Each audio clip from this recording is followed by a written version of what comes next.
Recipes in മലയാളത്തിലേക്ക് എല്ലാവർക്കും ഒരിക്കൽ കൂടി സ്വാഗതം.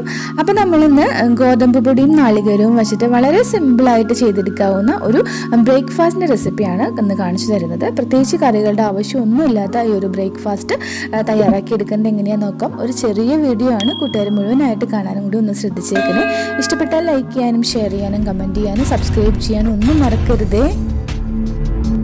അപ്പോൾ ആദ്യം തന്നെ ഒരു മിക്സിയുടെ ജാർ എടുത്തിട്ടുണ്ട്. നമുക്കിതിലേക്ക് നാളികേരം ചിരകിയത് ചേർത്ത് കൊടുക്കാം. ഞാനിവിടെ ഒരു പകുതി നാളികേരം ചിരകിയതാണ് ചേർത്ത് കൊടുക്കുന്നത്. അപ്പോൾ നാളികേരത്തിൻ്റെ അളവൊക്കെ നിങ്ങളുടെ ഇഷ്ടത്തിനനുസരിച്ച് കൂട്ടുകയും കുറയ്ക്കുകയൊക്കെ ചെയ്യാം കേട്ടോ.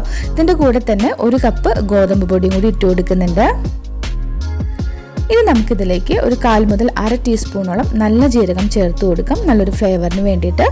കൂടെ തന്നെ 1 കപ്പ് വെള്ളവും കൂടി ഒഴിച്ചിട്ട് നന്നായി തന്നെ ഒന്ന് അരച്ചെടുക്കുന്നുണ്ട്. അപ്പോൾ അത് നന്നായി തന്നെ അരച്ചെടുത്തിട്ടുണ്ട്. ഇതിലേക്ക് 2 മുട്ടയും കൂടി പൊട്ടിച്ചൊഴിക്കുകയാണ്. ഇനി നമുക്കിതും കൂടി ഒന്ന് കറക്കി എടുത്ത് കൊണ്ടുവരാം. അപ്പോൾ നമ്മൾ ഇപ്പം അരച്ചെടുത്ത എല്ലാം തന്നെ ഒരു പാത്രത്തിലേക്ക് ഒഴിച്ചു കൊടുക്കുകയാണ്. ഇതിലേക്ക് ആവശ്യത്തിനുള്ള ഉപ്പും കൂടി ചേർത്തിട്ട് നന്നായി തന്നെ ഒന്ന് ഇളക്കിയെടുക്കാം. നിങ്ങൾക്കത് കറിയുടെ കൂടെ കഴിക്കാനാണെങ്കിൽ നമ്മൾ സാധാരണ ദോശ ചുടുന്നത് പോലെ ചുട്ടെടുക്കാം.